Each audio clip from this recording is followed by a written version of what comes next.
te pregunto algo por lógica. Si Susana Iguchi Nakagawa tiene apellido paterno y materno, ¿cuál es el apellido materno de Fujimori? Googlea, ¿cuál es el apellido paterno de Fujimori? Alberto Fujimori Fujimori, ¿qué? ¿Sus hermanos, sus papás son hermanos? ¿Sus papás son primos? Explícame pues.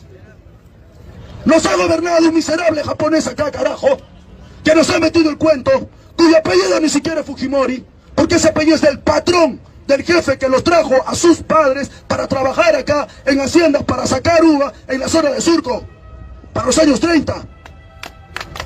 Su nombre verdadero de ese miserable es Kenya Inami Inamoto, alias Alberto Fujimori, que entre comillas nació el 28 de julio.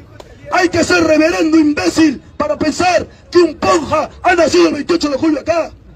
Eso es obra ¿de quién? De Vladimiro Montesinos Torres. Y te pregunto a ti, soy imbécil, que dices que odias a los comunistas. Googlea ahorita y averíguame el nombre completo de Vladimiro Montesinos. Gasta tus megas. ¿Cómo se llama Vladimiro Montesinos? ¿Cuál es su nombre completo? Te lo digo yo. Te lo digo yo. Se llama Vladimir Ilich Lenin Montesinos Torres. Vladimir Ilich Lenin Montesinos Torres. Pregunto, imbécil, ¿quién pone a su hijo Vladimir Lenin Ilich? Eso solamente lo hace un rojo. Su viejo de Montesinos es rojo. Su viejo de Montesinos perteneció al Partido Comunista del Perú. Y no lo digo yo, lo dice ese rata de Montesinos. Y Montesinos aprendió lo que sabe, ¿sabes por qué? Porque ingresó a San Marcos. Porque como soplón que es, se metió a San Marcos de infiltrado. ¿Y quién crees que fue su profe de Derecho en San Marcos? Aníbal Torres Vázquez. Ah, ya ves cómo encajan las cosas. Montesinos era miembro del Servicio de Inteligencia en el gobierno de Juan Velasco Alvarado. ¿Pero qué crees que pasó en el gobierno de Velasco? Traicionó a la patria. Montesinos tendría que estar fusilado en estos momentos porque vendía información secreta. ¿Dónde? Al gobierno de Ecuador. ¿Qué pasó, Montesinos? Estaba en la cárcel y lo liberaron. Lo expulsaron del ejército. Y al salir expulsado del ejército, Montesinos empieza a ejercer como abogado, con el título que sacó de San Marcos. Y dentro de su carrera de Derecho, entra como asesor de Fujimori. Cuando un tal Fujimori, te invito a que revises, en 1990, tenía que hacer un debate con Mario Vargas Llosa. Un debate político. ¿Qué crees que pasó el día del debate? Le dio diarrea y no fue al debate. Porque esta bestia unineuronal no tenía un plan de gobierno. No sabía qué miércoles hacer con el país. Cuando alguien viene y me dice que un candidato no está preparado, que un candidato no tiene plan de gobierno, que un candidato no tiene buenos técnicos, revisa Alberto Fujimori 1990. Revisa, investiga. Y te vas a dar cuenta cómo era ese debate. Grande, Miguel. Mario Vargas Llosa, que de derecha, que yo tengo críticas duras y rotundas a ese personaje, cometió, entre comillas, un error que un político no debería de cometer. No según yo, según Nicolás de Maquiavelo, que es decir lo que piensas a la gente. Político no puede decir lo que piensa, lo dijo directamente. Voy a privatizar. Voy a hacer shock. La única manera que este país se salve, ¿qué es? Despidos masivos en cantidad. Privatizar las empresas. Aplicar un plan neoliberal fuerte y rotundo. ¿Qué dijo Fujimori? No voy a hacer shock. No va a haber despidos. Va a haber pequeñas privatizaciones, todo lo opuesto. Y encima, en pleno debate, presentó un periódico donde salía que Mario Vargas Llosa ya había sido elegido como el ganador del debate en el periódico El Ojo. Y como vivimos en el Perú y al Perú le gusta el show, por eso tenemos a Magali, por eso tenemos a Beto Ortiz, por eso tenemos a imbécil de Felipe Bruto y por eso tenemos tanto bestia unineuronal cacaceno en la televisión. Hizo show, ganó el debate y con eso ganó Fujimori. Y hay que ser críticos también en ese contexto, porque en esa época, yo sé la historia, hermano, pero yo en esa época tenía 5 años. ¿Quiénes apoyaron a Fujimori en ese momento?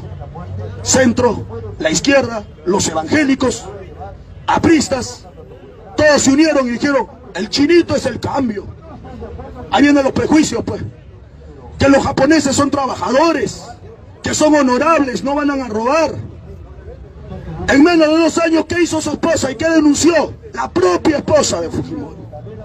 que las hermanas de este miserable se agarraban las ropas donadas de Japón que mandaban para la gente pobre y que estos miserables agarraban y lo vendían en centros comerciales. Que su hermana, que hasta el día de hoy está en Japón y no va a regresar nunca, que está prófuga de la justicia, que ya tienen sentencia a todos sus hermanos, la denunció la primera, Susana Higuchi Nakagawa. La primera mujer antifujimorista en el Perú fue su propia esposa. ¿Y qué hizo Fujimori con su esposa?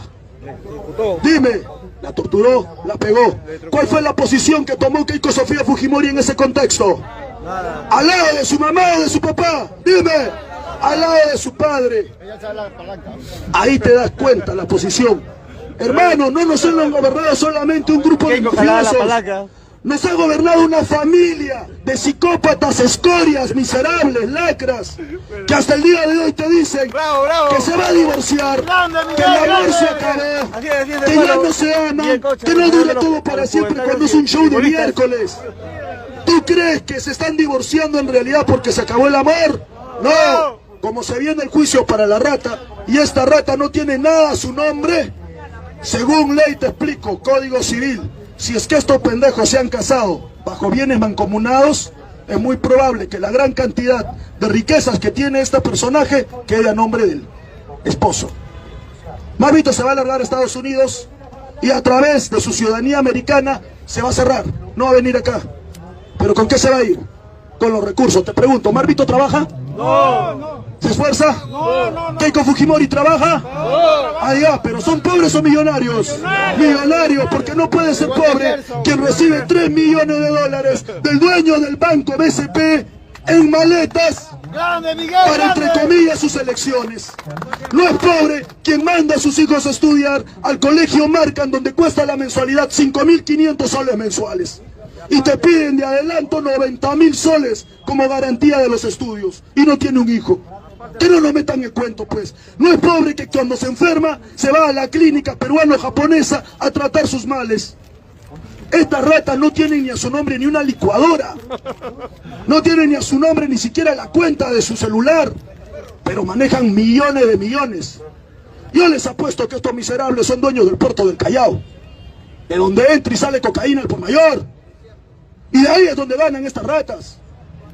Yo les apuesto que estos miserables son dueños de minerías, son dueños del gas, porque se han apropiado en esos 10 años, han vendido los recursos.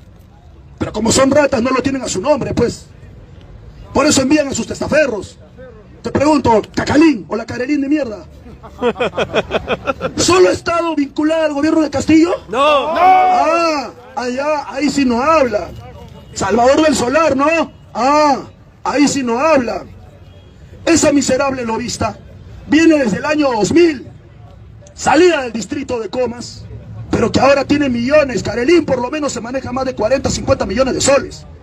Para que su hijo, que era un popanata, que no jugaba bien fútbol, haya estado jugando en la selección peruana de fútbol, en la división de menores, y donde los chicos bien claro lo denuncian y decían, este no jugaba nada, pero le venía en cada camioneta distinta cada día cuando venía a entrenar. En cambio nosotros teníamos que tomar nuestro metropolitano, nuestra combi, porque la mayoría de los mejores futbolistas son pobres, pues, vienen de los barrios, pero este que no tenía ni talento, por su vieja, por su poder, lo ponían inmediatamente. ¿Por qué? Porque Yuliño era compadre de la Carelín. Ahí está el poder, pues, hermanos. El poder tiene múltiples intereses y uno tiene que ser inteligente acá. Uno tiene que saber en qué lugar ubicarse, en qué posición.